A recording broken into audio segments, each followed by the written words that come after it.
Recording in progress.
¿Qué tal, mis amigos? Verdaderamente esta es una gran alegría en esta noche para algunos ya es tarde, pero las Sociedades Bíblicas Unidas quiere darles la bienvenida y decirles, hermanos, amigos, nos encontramos una vez más con una nueva webinar, algo que enriquece y fortalece nuestra vida. Y usted y nosotros somos los participantes principales quienes hacemos que webinar de Sociedades Bíblicas Unidas sea parte de nuestra vida, parte de nuestro entrenamiento y parte de nuestro crecimiento espiritual cada día que tenemos. Hermanos, soy Rolando Villena de la Sociedad Bíblica Boliviana. Esta noche voy a acompañarles interaccionando. Junto con nosotros estará el pastor Daniel Oliva en la parte de las preguntas y también el secretario general de la Sociedad Bíblica del Perú, hermano licenciado Pablo Gutiérrez, quien nos va a estar contando nuevas oportunidades y nuevas maneras de poder estar juntos. Hermanos, le dediquemos este tiempo a Dios. Dejemos que Dios nos dé sabiduría y también a nuestro profesor, al profesor Jaime Mendoza, que Dios lo utilice para enriquecernos en nuestro tiempo. Vamos a orar. Amado Dios, quiero darte gracias, quiero dedicarte esta webinar, quiero dedicarte el tiempo que va a tener el profesor Jaime Mendoza. Utilízalo, Señor, pero también quiero agradecerte por cada uno de mis hermanos que están presentes esta noche y juntos nos gocemos en esta gran bendición. Gracias, Señor. Gracias por esta oportunidad. Te dedicamos en el nombre de Jesús. Amén.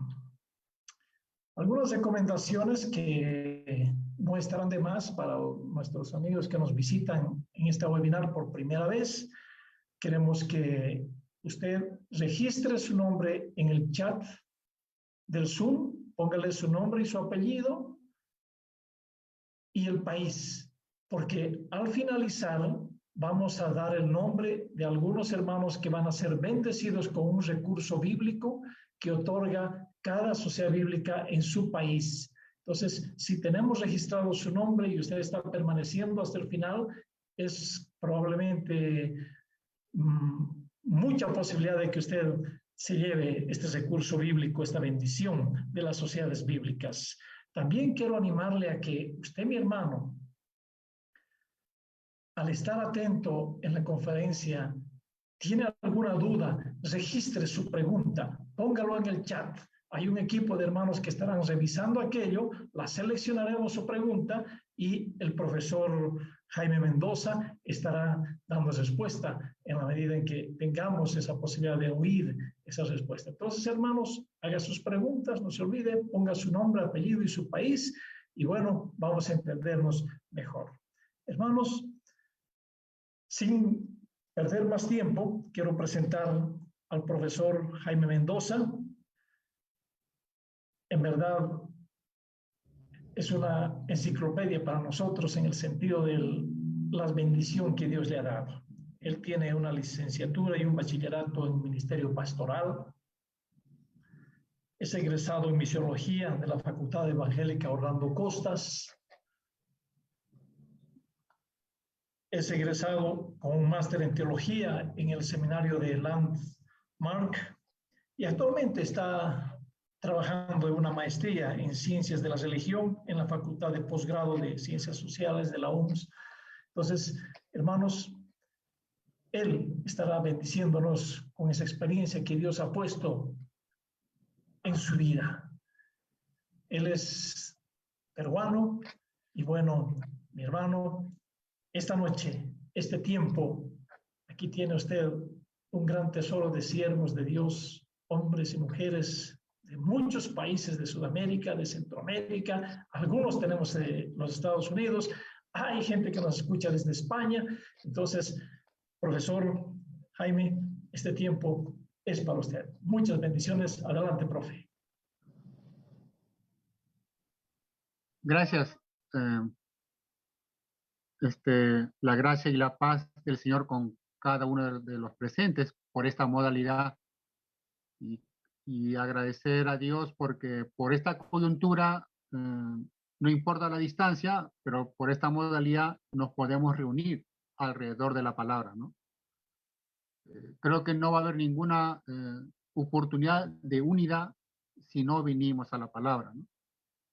A la luz de la palabra podemos llegar a ser el cuerpo de Cristo, ser unos, tener comunión y cumplir la misión como un solo cuerpo en este mundo, ¿no? Gracias por el esfuerzo. Gracias. Voy a compartir la diapositiva, Rolando. Perfecto, adelante, hermano, ¿estamos listos? Sí, gracias.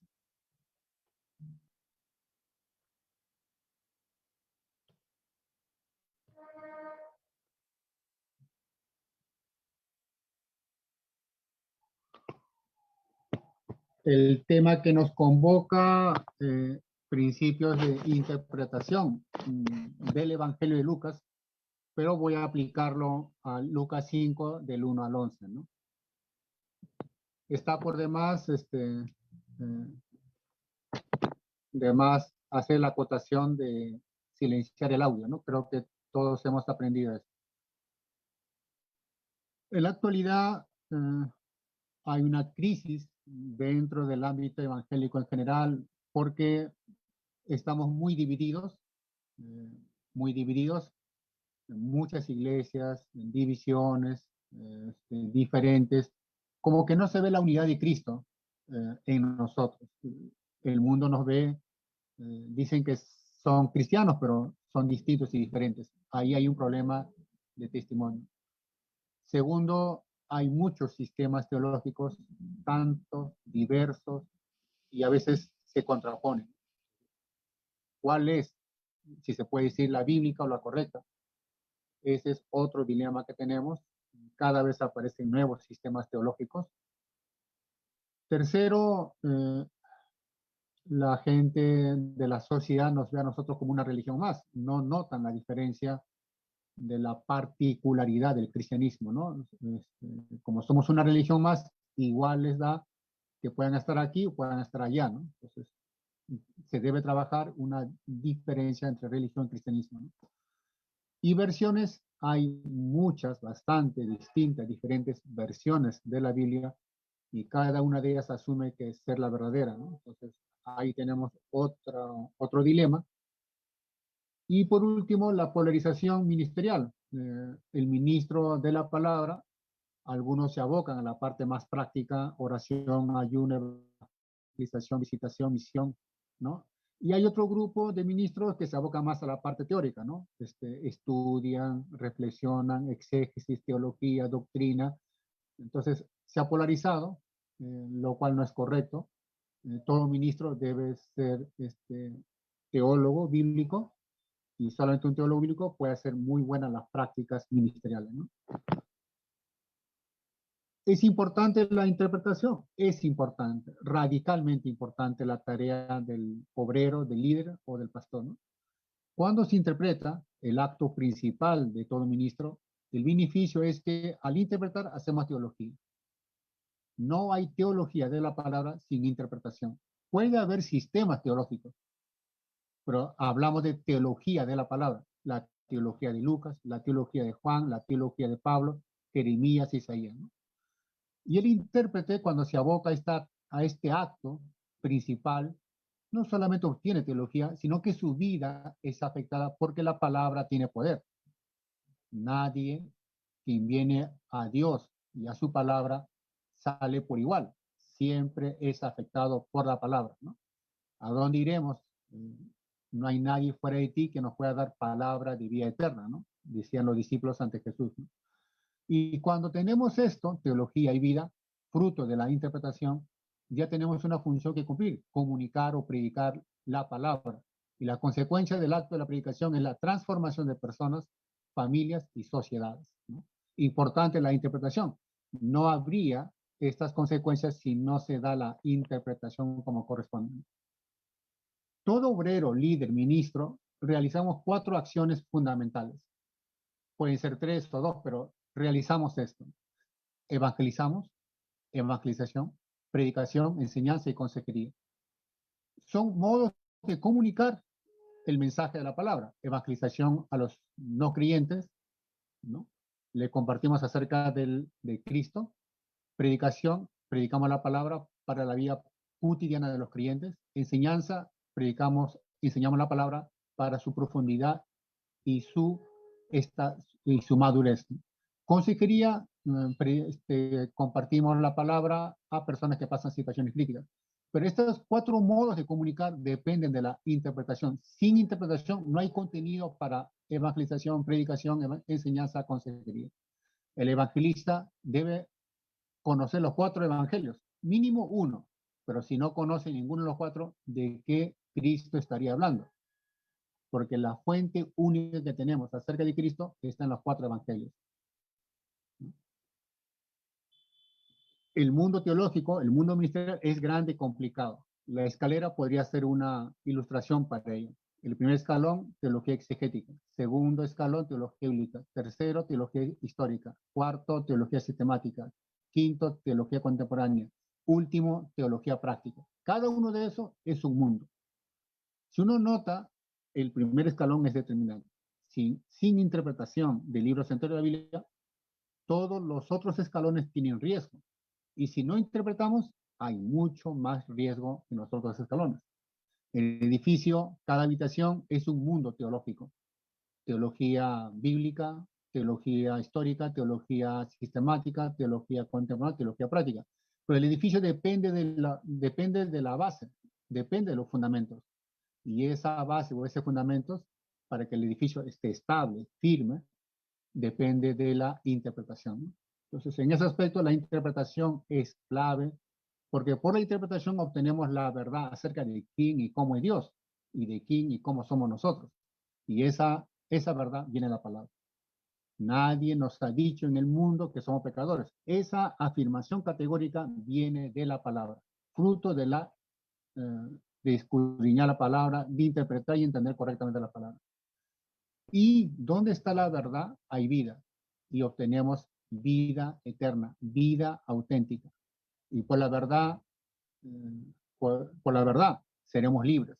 No hay libertad sin verdad. Lo opuesto de verdad es mentira y falsedad. Mentira y falsedad. Y si es mentira, no hay vida, hay muerte, hay esclavitud. Cuando nosotros tenemos acceso a la palabra, como corresponde, escudriñar, meditar, interpretar, obtenemos cosmovisión bíblica, la manera de cómo ver la vida, la realidad y el destino como Dios lo demanda. No como las ideologías. no como los sistemas filosóficos. Y la palabra tiene poder. Cuando nosotros interpretamos la palabra tiene poder. Cambia, nos cambia y cultiva virtudes en nosotros, no valores. Valores son aprehensiones culturales y sociales. Virtudes son cualidades intrínsecas de los cristianos. Por las virtudes, las relaciones cambian. Por las virtudes, hacemos buenas obras. Sin virtudes, hacemos una buena obra general cada 10, 20, 30 años. Entonces, sí hay importancia por la interpretación. La interpretación es entender correctamente el pasaje. Entender de un pasaje, no 2 versículos, todo el pasaje. Interpretar es el sentido original de lo que Lucas dice en el pasaje. Interpretar no es lo que yo digo, interpretar es lo que Lucas dice en el pasaje. Porque lo que dice Lucas es lo que Dios dice, ya que Dios inspiró a Lucas. Dios inspiró a profetas y apóstoles. Así que no hay contradicción entre lo que dice el autor, en este caso Lucas, y lo que dice Dios. Interpretar es ver a Dios lo que dice, hace y trata al hombre en el pasaje. Cuando leemos algunos pasajes, en el caso de David y Goliat, nos fijamos en David, pero nos olvidamos de lo que Dios hizo con David. Cuando miramos el pasaje de la pesca milagrosa, nos fijamos en Pedro y nos olvidamos de lo que Jesús hizo con Pedro. En la Biblia, los hombres son obra y resultado de lo que Dios Jesús hace. Cuando vemos a Dios en el pasaje, y esa es la meta, el objetivo de la interpretación, ver a Dios en el pasaje para conocer a Dios, no hay otra fuente para nosotros, obtenemos la verdad cardinal, vital de la palabra. Es esta verdad la que comunicamos a la congregación o cuando la enseñamos. Entonces, la Biblia es palabra de Dios en palabras humanas. Es la palabra encarnada, que suena y se parece cuando nosotros decimos Dios, el Hijo de Dios, se hizo hombre. Dios se encarnó. Por eso la palabra de Dios, la Biblia, es divina y es humana. Divina porque Dios es su autor original, Dios la inspiró, y humana porque usó a profetas y apóstoles para la comunicación de su verdad para nosotros. Tiene esas dos dimensiones. La Biblia es divina por un lado y humana por otro lado. Entonces, hay doble exigencia. Es un libro especial, no es un libro cualquiera. De hecho, interpretar es un proceso. Lo que está con los colores celestes, los 4 primeros pasos, son acciones personales que debemos hacer. El intérprete debe hacer esas 4 acciones. Determinar el texto que va a usar, lectura del pasaje, debe leer muchas y varias veces, la estructura del pasaje, el contexto inmediato del pasaje. Luego viene la otra etapa con recursos, porque hay muchas cosas que nosotros no conocemos ni sabemos acerca de ese mundo de la cual nos habla el pasaje. Israel, Galilea, Jerusalén, Samaria, no conocemos, no conocemos ni vivimos en ese mundo. Y ese mundo pertenece al siglo I. Necesitamos recursos, contexto histórico, léxico, literario y contexto bíblico. Ahí se necesita recursos. Solo cuando se haya hecho esto, ya podemos leer comentarios bíblicos. Nunca los comentarios deben leerse como primer acto de interpretación, siempre hasta el final. De todo ese proceso ya tenemos una verdad clara, completa del pasaje. Eso, el proceso de interpretación para nosotros que hablamos castellano, ¿no? O español. Ahora, si conocemos idiomas, ya el asunto cambia, ¿no? Cambia porque solamente haríamos uso de los textos originales. Pero cuando nosotros no conocemos hebreo ni griego, tenemos que tener un método que nos ayude a tener acceso a la verdad en una Biblia de versión en castellano, ¿no? Este es el pasaje. Lucas 5, del 1 al 11. Lo conocemos, yo creo que estamos al tanto de esto, pero vale leer, siempre vale leer. Las palabras humanas tienen un límite, la palabra de Dios no tiene límite, es profunda, es amplia, es elevada. Dice la palabra, aconteció que estando Jesús junto al lago de Genezaret, el gentío se agolpaba sobre él para oír la palabra de Dios. Y vio dos barcas que estaban cerca de la orilla del lago, y los pescadores, habiendo descendido de ellas, lavaban sus redes. Y entrando en una de aquellas barcas, la cual era de Simón, le rogó que la apartase de tierra un poco, y sentándose, enseñaba desde la barca a la multitud. Cuando terminó de hablar, dijo a Simón: boga mar adentro y echad vuestras redes para pescar. Respondiendo Simón le dijo: Maestro, toda la noche hemos estado trabajando y nada hemos pescado, más en tu palabra echaré la red. Y habiéndolo hecho, encerraron gran cantidad de peces y su red se rompía. Entonces hicieron señas a los compañeros que estaban en la otra barca para que viniesen a ayudarles, y vinieron y llenaron ambas barcas de tal manera que se hundían. Viendo esto, Simón Pedro cayó de rodillas ante Jesús diciendo: aparte de mí, Señor, porque soy hombre pecador. Porque por la pesca que habían hecho, el temor se había apoderado de él y de todos los que estaban con él. Y asimismo de Jacobo y Juan, hijo de Zebedeo, que eran compañeros de Simón. Pedro, pero Jesús dijo a Simón: no temas, desde ahora serás pescador de hombres. Y cuando trajeron a tierra las barcas, dejándolo todo, le siguieron. Ese es el pasaje, ¿no? Entonces, siempre es bueno determinar qué versión de la Biblia hemos de usar para nuestro estudio bíblico o nuestra labor de interpretación. No toda versión es válida para usar como texto de estudio o de interpretación. Debe ser confiable en versiones que han hecho la traducción de equivalencia de forma, porque son fieles a los originales, mantienen ser fieles a los originales en ese aspecto, ¿no? En las otras versiones hay un riesgo porque pueden cambiar los términos teológicos y pueden hacerlo popular en sentido contemporáneo, los términos, pero se pierde la relación con el texto original. Determinar qué texto. Si uno conoce griego, en este caso, solamente hay tres posibilidades, ¿no? Solamente hay tres posibilidades. Eh, una es el texto receptus y otra es el texto crítico. Todo buen intérprete debe hacer uso de los dos. Y ha aparecido el texto del padre Bover y Callahan, su discípulo, la Biblia trilingüe, Biblioteca Autor Cristiano, la tiene la versión original en griego, en latín y en castellano, ¿no? Esas tres serían las únicas para quienes conocen griego para hacer uso para su labor de interpretación, ¿no?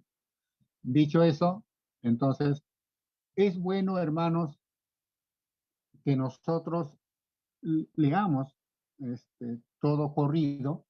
En este caso, debemos conocer desde el capítulo 1 hasta el 5 lo de Lucas, ¿no? Porque los pasajes no están puestos independientemente. Los pasajes, Lucas como historiador seleccionó los pasajes. Hay muchos acontecimientos que Jesús realizó, pero Lucas, inspirado por el Señor, seleccionó ciertas escenas y lo puso aquí. Pero esta selección, y están ubicadas, como Lucas lo ha puesto, y esta ubicación de los textos tiene razones de conexión. Hay relación, hay contacto. No son pasajes caídos del cielo, no son pasajes que deben ser entendidos independientemente en sí mismos. Están conectadas. Entonces, en este punto, si nosotros podemos retroceder, les menciono rápidamente el aspecto del contexto. Eh, Lucas capítulo 1 hace mención, me parece muy acertado, y lo mantienen hechos también, en que tal como nos la enseñaron los que desde el principio las vieron con sus ojos y fueron ministros de la palabra. Ese debería ser un término referentemente a todos nosotros como ministros de la palabra. Tanto el pastor, maestro, evangelista, profeta, apóstol, el punto en común y el origen del mensaje está en la palabra. Somos ministros de la palabra, ¿no?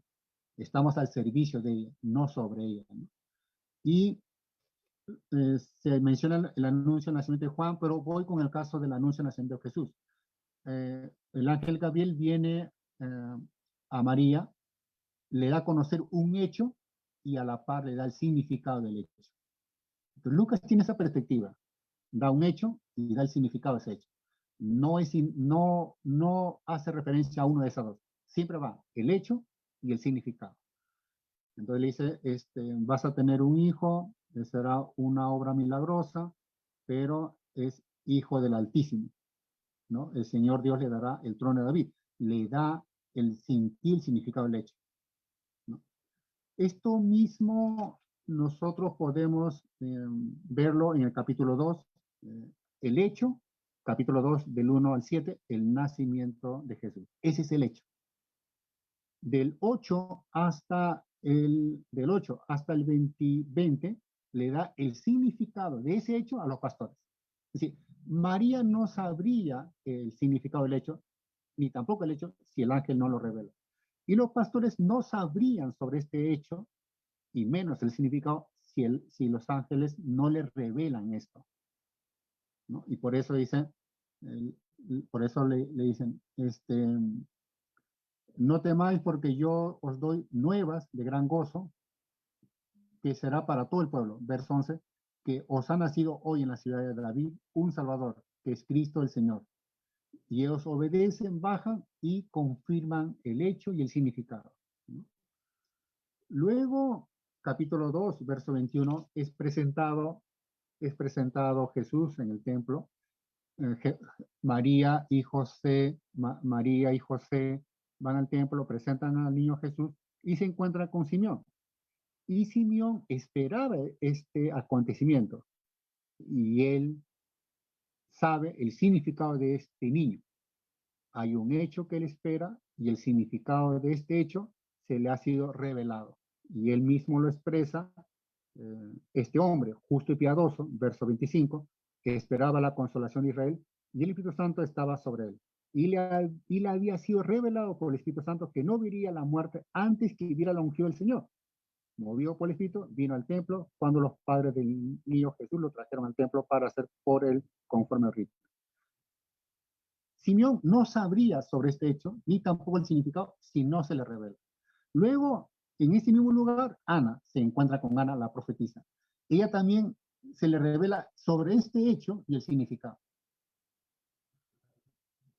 Si uno se da cuenta hasta aquí, nadie sabría sobre este hecho y el significado de este niño, si no le es revelado. Por ángeles, revelaciones extrabíblicas, profecía, se nos revela. Luego Lucas nos cuenta acerca del niño Jesús en el templo, capítulo 2, verso 41, donde él a los 12 años descubre su identidad y descubre a su padre, ¿no? ¿Por qué me buscabais? ¿No sabíais que en los negocios de mi padre me es necesario estar? Descubre su identidad, ¿no? Juan Bautista da testimonio de este hecho acerca de Jesús, ¿no? En Juan, el Evangelio de Juan es muy claro en que él no conocía quién era el Mesías o el Cristo. Le es revelado. Hasta Juan Bautista, para saber sobre este hecho y descubrir la identidad de este niño, de este hombre, le fue revelado. En Lucas llega la escena del bautismo de Jesús. Si uno sigue la secuencia es, el hombre, el mundo, no saben sobre este hecho, la venida de este niño, tampoco su significado. Todo lo que se llega a saber acerca de este hecho trascendental y el significado científico exacto de este hecho, lo es dado por revelación. El ángel Gabriel, los ángeles, por revelación, profecía, ahí está. Pero ningún hombre, ninguna autoridad, ninguna institución, ninguna sociedad sabe sobre este hecho y el significado de este hecho. Llega la escena del bautismo de Jesús. ¿Por qué lo pone? Porque en este caso se va a escuchar el testimonio del Padre sobre su Hijo, sobre este hecho. Entonces, hemos escuchado que estas personas, María, Simeón, Ana, los pastores, Juan Bautista, supieron sobre esto porque les fue revelado. Ahora, pregunta, ¿y qué dice Dios sobre esto? Dios dice, este es mi Hijo amado en quien yo tengo complacencia. El testimonio del cielo acerca de este hombre, el hecho, y el significado de este hecho. La genealogía de Jesús, narrada en Lucas, termina con la afirmación del verso 38.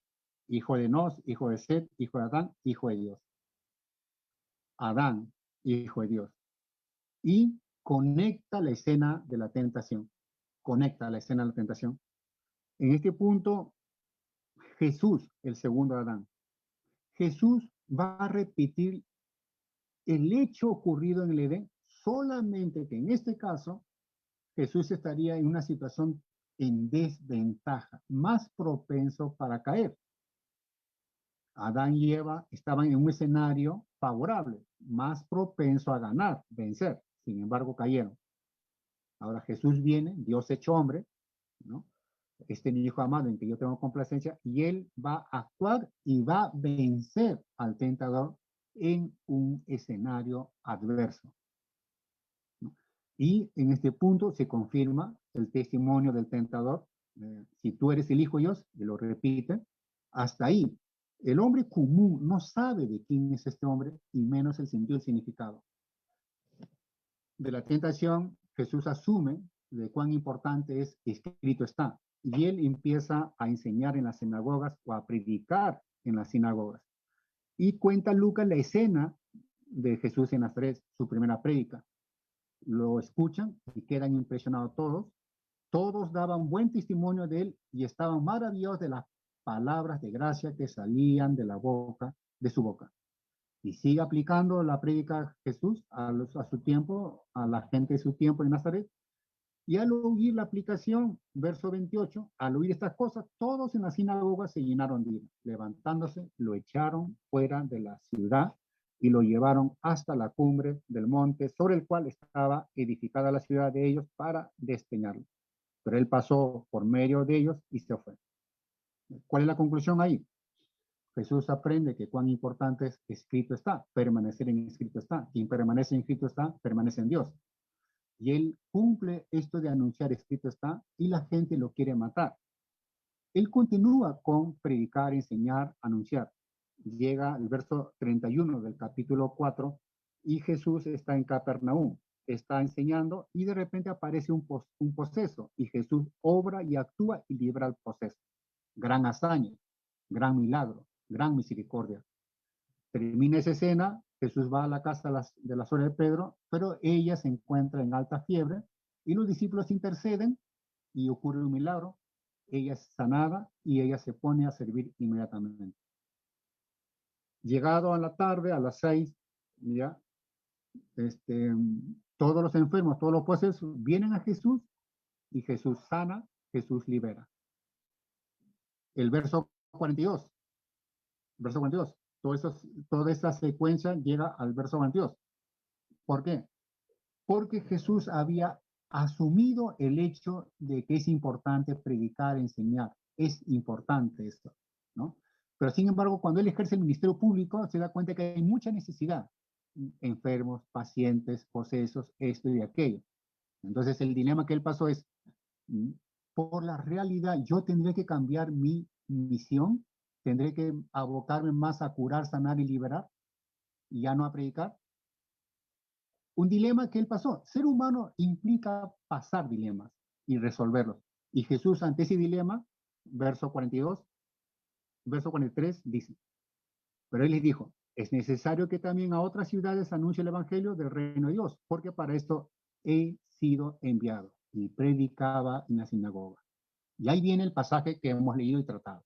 Pregunta, ¿por qué Jesús se preocupa por predicar? ¿Por qué esta insistencia en predicar? La realidad no la ha cuestionado de que su misión podría ser alterado. De repente, en teoría, predicar la palabra puede haber sido una equivocación. Y cuando él viene a la realidad, encuentra de que hay personas pobres, enfermos, posesos, esto y aquello. O en todo caso, dinero, amor y salud. La gente quiere resolver sus problemas temporales. Más Jesús queda resuelto y lo resuelve categóricamente. Es necesario que también a otras ciudades anuncie el evangelio del reino de Dios, porque para esto es enviado. Dos preguntas clave. ¿Por qué Jesús insiste en predicar? ¿La realidad no debió haberle cambiado su misión, su modo de proceder? Primer punto. ¿Por qué? ¿Por qué Lucas pone estas historias en esta relación y secuencia? ¿Por qué los pone así? Nadie sabe sobre la identidad de este hombre hasta que no le sea revelado. Ninguna persona humana sabía quién era este hombre tampoco no sabría su sentido y significado. Hasta aquí llega el capítulo 5 y la historia que hemos leído. Rápidamente, esta historia resuelve 3 problemas. Por eso es bueno leer todo, enseguida, en secuencia. Cuando fue escrito los evangelios, los hermanos lo leyeron todo corrido, no fue seleccionado. Entonces tenemos el pasaje leído. Es una historia en 3 escenas. Pero antes quiero plantear, aquí se va a resolver la importancia de lo que es predicar. ¿Qué tan importante y por qué Jesús insiste en esta actividad?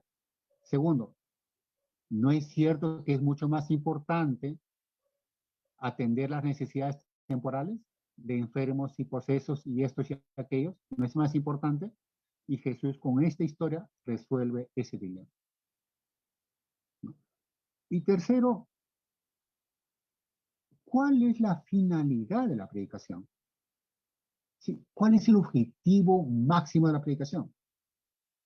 Y esta escena lo resuelve. Esta historia. La primera escena, disculpen, ahí está lo que mencioné de la tentación y vayamos con la estructura. La primera escena, Jesús viene a Pedro y le hace la petición de un servicio. Le pide un servicio que le facilite la barca. Es una escena importante, ¿no? Porque Pedro, conociendo toda la narración del pasaje leído, Pedro trabajó toda la noche, Pedro está cansado y está sumamente preocupado porque no pescó, y si no pescó, no hay dinero y está en dificultades para el sostén del día. Pedro, como hombre que viene de Galilea, son hombres nacionalistas y violentos. Pedro sacó la espada cuando vinieron a arrestar a Jesús. Es violento. Los de Galilea no soportan autoridades, son violentos. Pregunto, ¿nosotros podríamos haber tocado la puerta de la casa de Pedro para pedirle una ayuda, conociendo esos antecedentes? Yo creo que no, nadie de nosotros. Sin embargo, solo Jesús vino a Pedro y le pidió una petición y Pedro le facilitó la barca de manera inmediata y gratuita. ¿Qué significa eso? Significa que solo Jesús dispone que los hombres, incluido Pedro, en su situación difícil y en su carácter difícil, puedan hacer una buena obra. Y Pedro hizo una buena obra. Le facilitó la barca de manera inmediata y gratuita. Pero ¿por qué no termina esa historia justamente ahí? ¿Por qué viene una segunda escena? Porque una buena obra no cambia la vida, una buena obra no cambia la realidad ni el destino. Entonces viene la segunda escena. Y Jesús viene a Pedro por segunda vez viene. Pero en este caso es para hacerle un servicio a Pedro. Le hace un servicio. Y es un servicio en el que Pedro no le pide, no hay mención, no reclama, tampoco hizo un trueque. Yo te doy un servicio, luego tú me haces un servicio, una con otra. En este mundo es así, ¿no? Hoy por mí, mañana por ti. Y Jesús viene por segunda vez y le hace un servicio. Es un servicio milagroso in situ en el trabajo de Pedro, in situ en el lugar laboral de Pedro. Así que en ese aspecto el milagro, no hay un lugar especial para los milagros. Todo lugar es especial para los milagros porque Jesús está en todo lugar. Y le hace un servicio milagroso, pregunta válida. ¿Y por qué le hace un servicio milagroso a Pedro? Y la respuesta, según el pasaje, 2 razones. En el verso 1 dice, el gentío se agolpaba sobre él para oír la palabra. Este huir,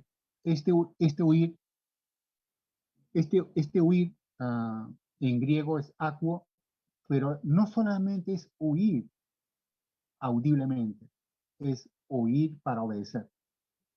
Oír para obedecer. De hecho, la multitud escuchaba, pero cuando llegamos a la segunda escena, Pedro lo expresa de manera clara, ¿no? Pero en tu palabra echaré la red.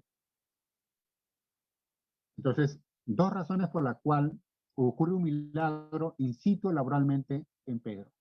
Uno, por cuanto Pedro prestó un servicio a Jesús, ahora Jesús le va a prestar un servicio a Pedro. Nosotros esperamos un milagro sin no haber hecho un servicio a otros en su necesidad. Y segundo, Pedro es quien está dispuesto a obedecer la palabra en un escenario difícil. Y ocurre la pesca milagrosa. Pero aún eso no termina la historia en la segunda escena. Viene una tercera. ¿Y por qué viene una tercera escena? Porque la segunda, el milagro, no cambia la vida, no cambia la realidad, tampoco el destino. Los milagros son buenos y siempre habrá, porque Dios existe y habrá milagros. Son actos de misericordia de parte de Dios para con los hombres en su necesidad. Y viene la tercera escena.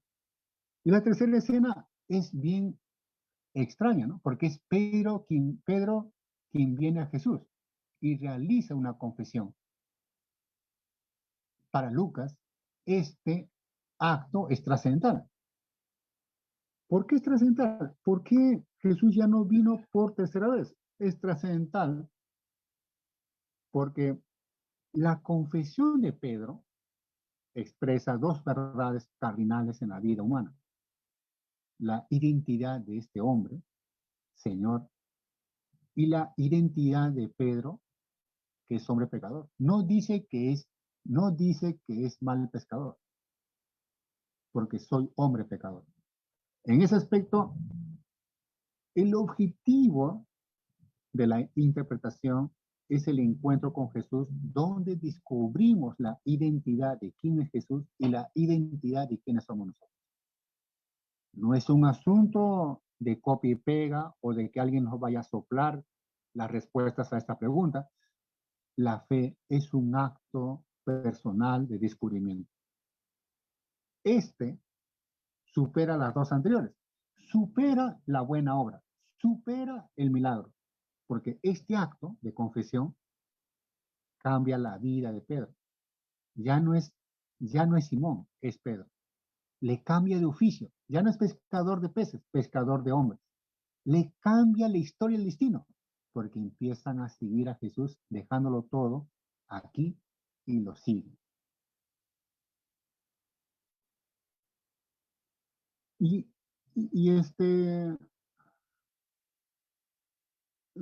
válido en el sentido de que Pedro debe haberle preguntado, pero ¿por qué me ofreces un oficio que no existe? Se supone que todo oficio en este mundo debe ser transmitido de alguien a otro, ¿no? Una cuestión de sucesión, pero no hay alguien que ejerce este oficio. No te habrás equivocado. ¿No será que tú me vas a hacer el mejor pescador de peces, ya que fallé y contigo aprenderé a ser mejor pescador de peces? Y Jesús le diría, Pedro, eh, todo lo que yo hice, si tú te percatas, cuando yo vine y te pedí el servicio de que me facilitaras tu barca, sí, es cuando yo venía a las orillas del mar. Y recuerdas cuando yo vine por segunda vez y te dije que echaras las redes en este punto del mar, sí, es cuando yo ingresé al mar y lancé el anzuelo. Como yo hice buena labor de buen pescador, ¿no? Como hice buena labor, yo esperé que el gran pez, en este caso tu persona, muerda el anzuelo. Mordiste el anzuelo porque yo realicé una buena labor de pesca. Lo que yo hice, a eso se le llama pescador de hombres. Y es eso lo que tienes que hacerlo. En ese aspecto,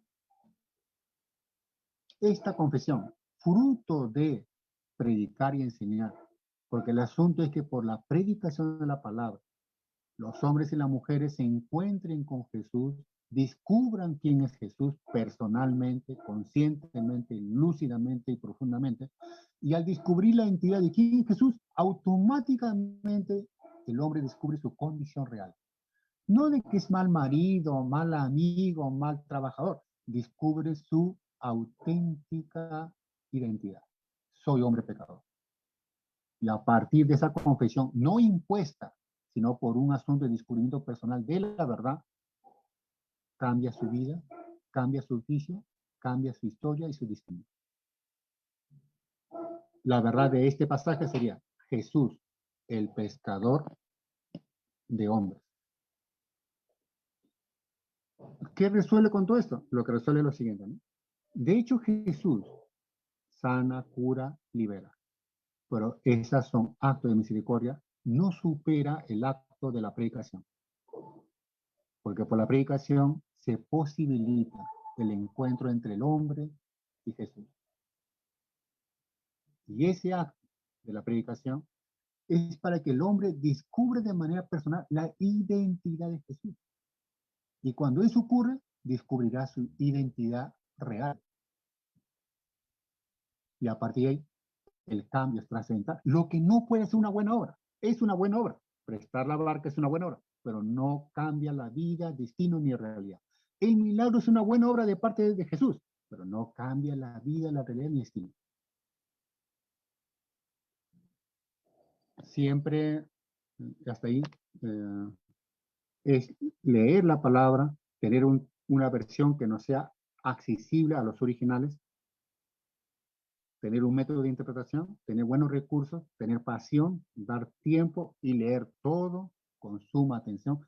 Y toda la actividad del intérprete es una actitud orante. Desde que iniciamos la interpretación hasta que la culminamos, bajo la actitud orante. Hasta ahí, hermanos y hermanas, por el tiempo. Gracias por su paciencia, gracias también por ingresar a esta modalidad. Hasta ahí, hermanos. Gracias.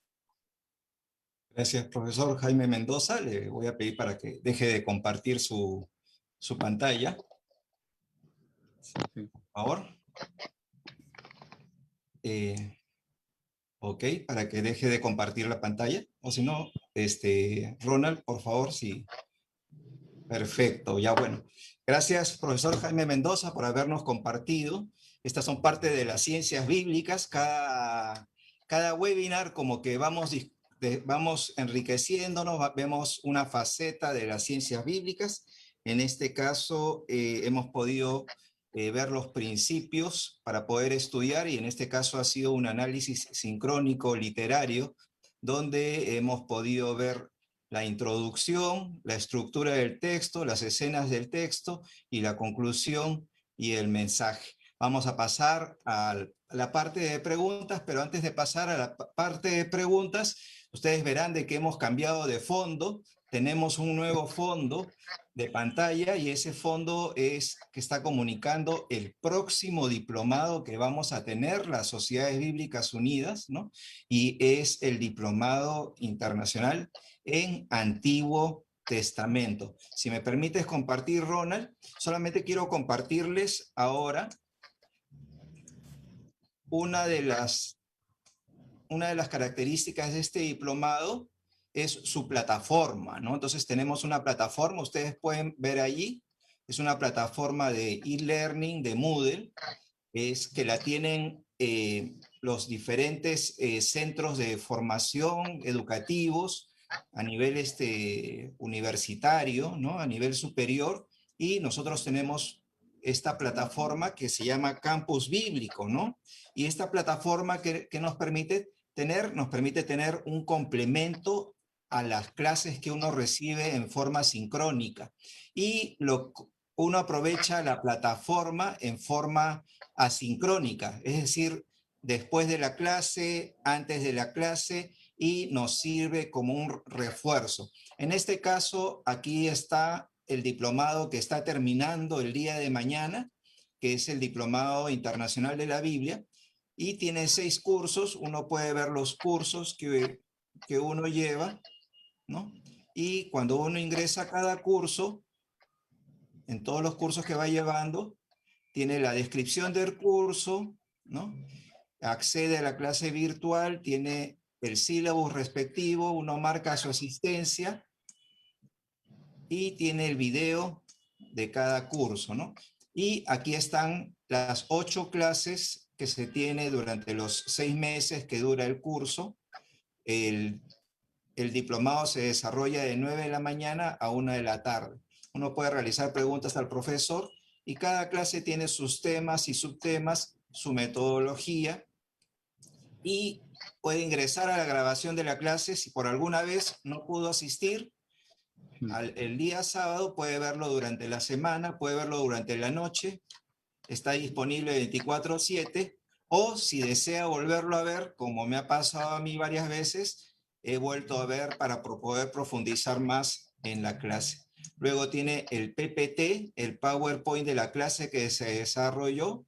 Acá tiene en este caso un ejemplo y tiene un video complementario de ayuda y tiene una lectura, en este caso de Edesio Sánchez, y tiene una actividad y tiene un foro grupal, ¿no? Y estamos hablando de una sola clase. Y toda esta ayuda es opcional, es decir, además de la que usted recibe de la exposición del profesor, que es de primer nivel, que son catedráticos de diferentes países de Latinoamérica seleccionados, tiene esta fabulosa plataforma que complementa su enseñanza, ¿no? También tiene quiz que son para marcar, y si se equivoca, después puede volver a hacer un segundo intento y ver las preguntas en que se ha equivocado, en las opciones que son para marcar. Y si se vuelve a equivocar, de nuevo puede volver a hacer de nuevo el quiz. Y el objetivo es que usted pueda retroalimentar el conocimiento que ha recibido en la clase y que pueda utilizarlo respondiendo ese quiz. Y los foros que hay permite también su participación, ¿no? Y también es una retroalimentación, porque en el foro usted puede leer las opiniones de sus compañeros de clase. Y los ejercicios y los trabajos le permite a usted también aplicar el conocimiento adquirido durante la clase. Al final, todo esto depende de usted, depende de cuán lejos usted quiere llegar en este aprendizaje. Si hemos visto el conocimiento que hemos podido adquirir en una metodología de aprendizaje con principios en esta sesión de 40 minutos, imagínense llevar un diplomado de 6 meses, ¿no?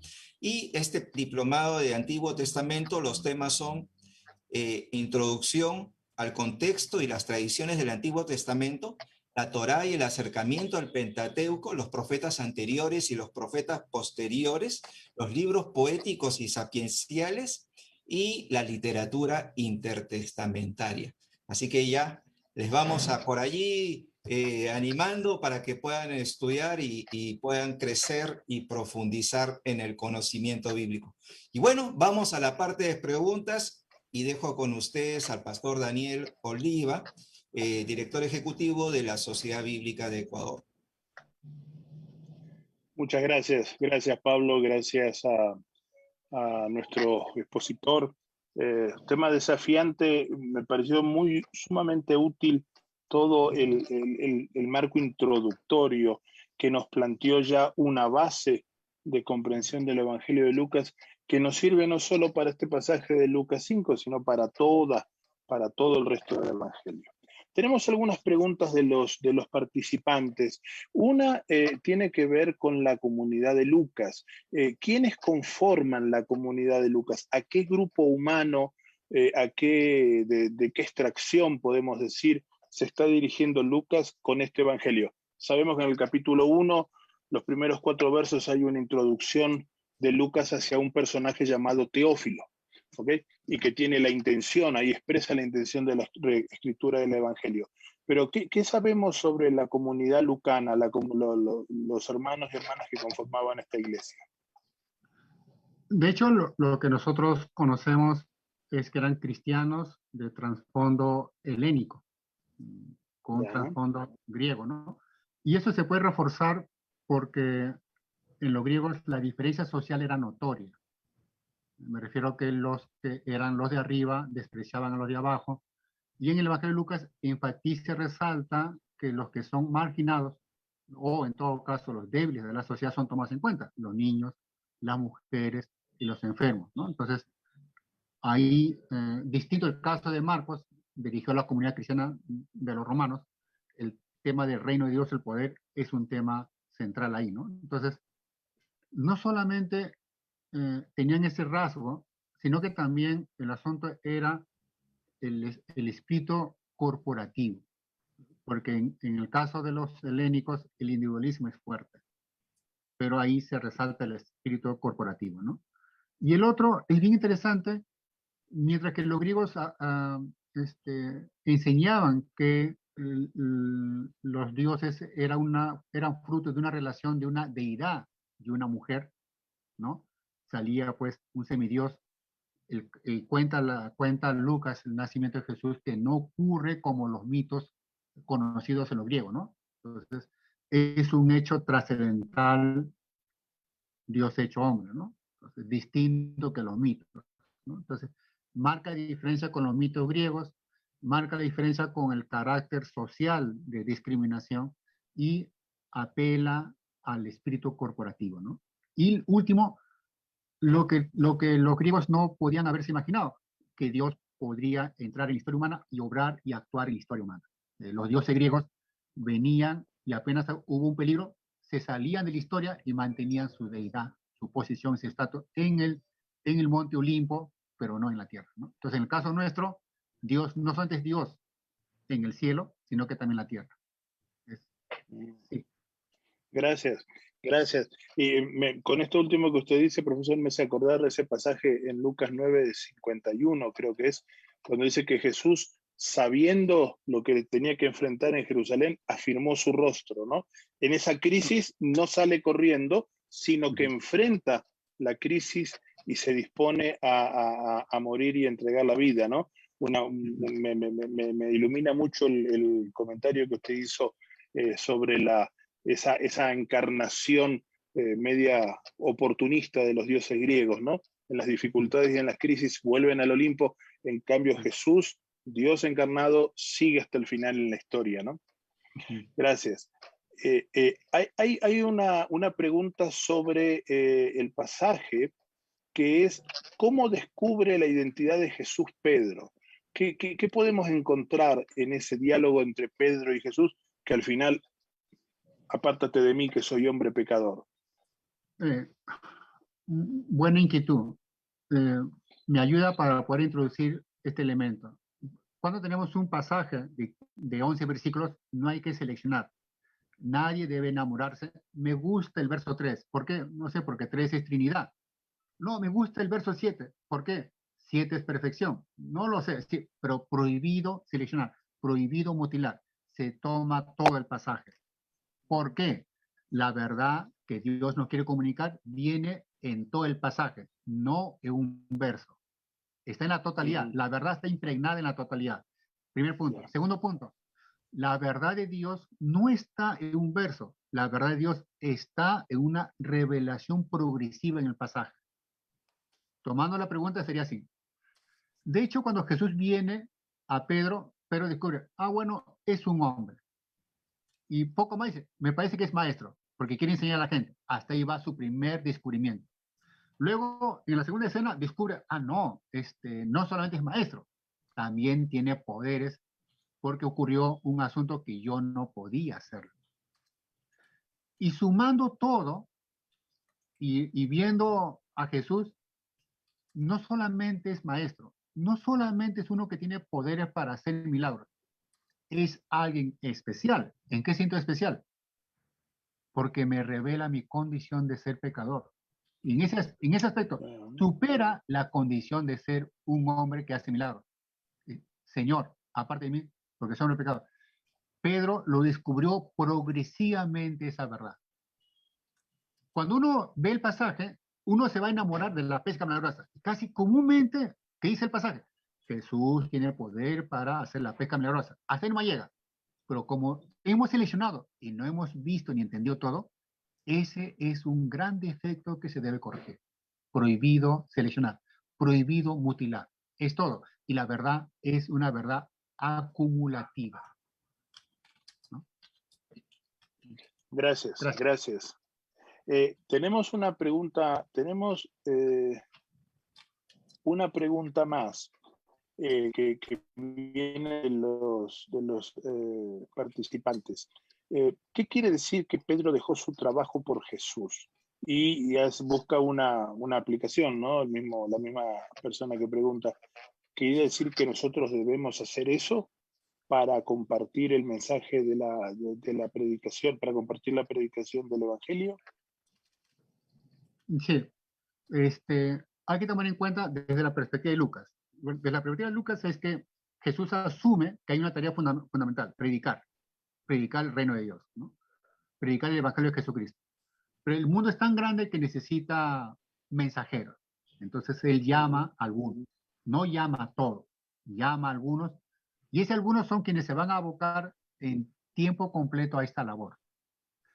A los otros que no ha llamado, que vendrían a ser los hermanos comunes de la iglesia, ellos siguen ejerciendo su oficio y a la par, paralelamente, también su servicio al Señor in situ en su labor y trabajo.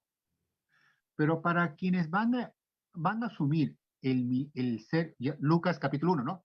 El hecho de asumir ser ministro de la palabra es abocarse tiempo completo. Pero si va a ser un discípulo común, ejerce su oficio y ejerce el servicio conforme al don que Dios le ha dado para cumplirlo en su iglesia y en su comunidad. Entonces, si uno es llamado al ministerio, implica dejar. Y punto.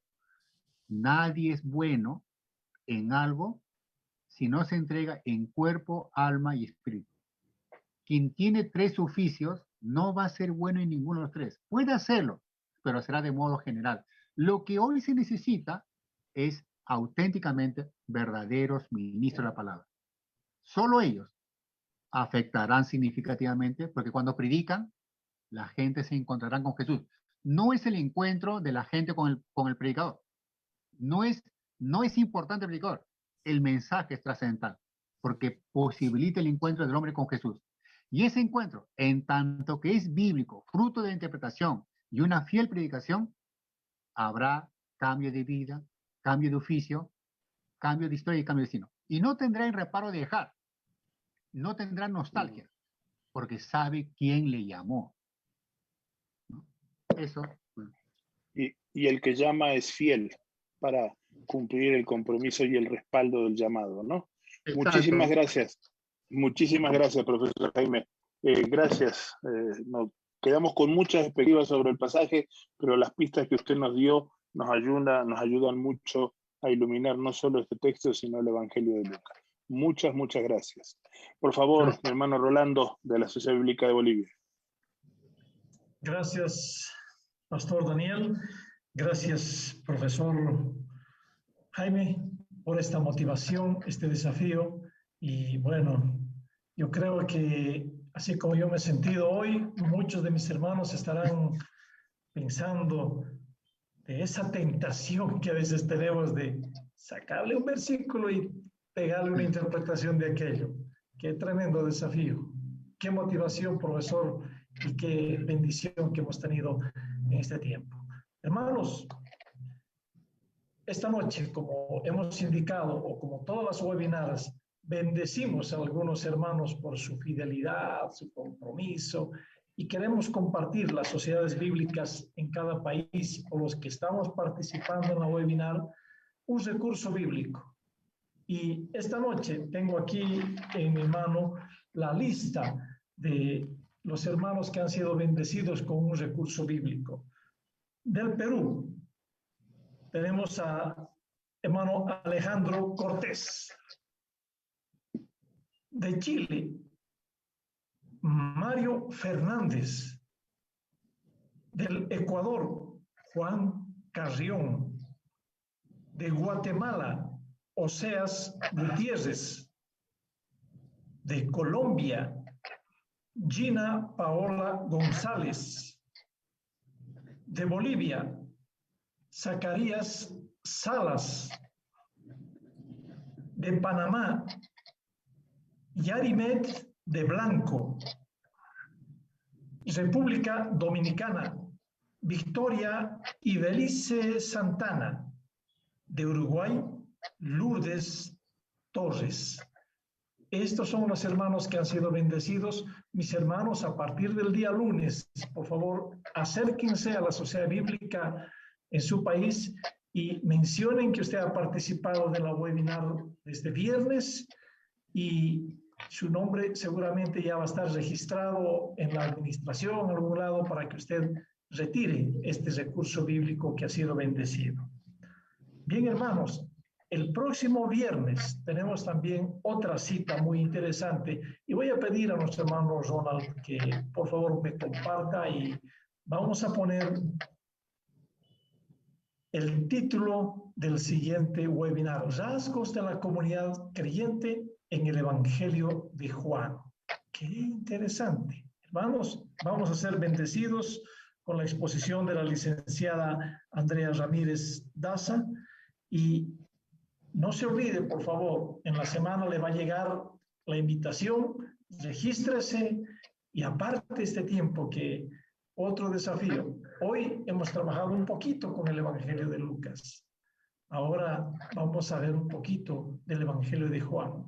Y sin duda, algo tendremos que hacer, hermanos de la Sociedad Bíblicas Unidas. Ya deberíamos tener un manuscrito, creo, de todas estas exposiciones y ir recordando y teniendo estas grandes bendiciones que tenemos a través de Sociedades Bíblicas Unidas.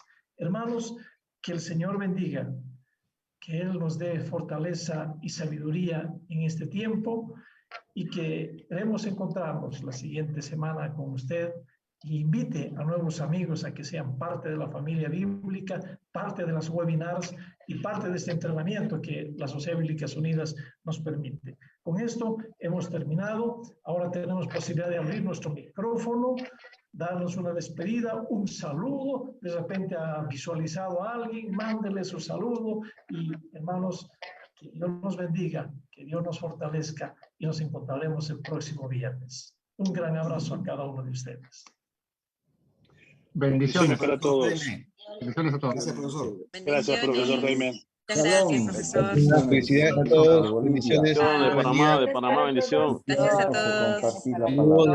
República Dominicana, bendiciones. Bendiciones. Dios bendiga a todos mis santos y queridos hermanos. Shalom para todos, shalom para todos. Gracias, profe Jaime.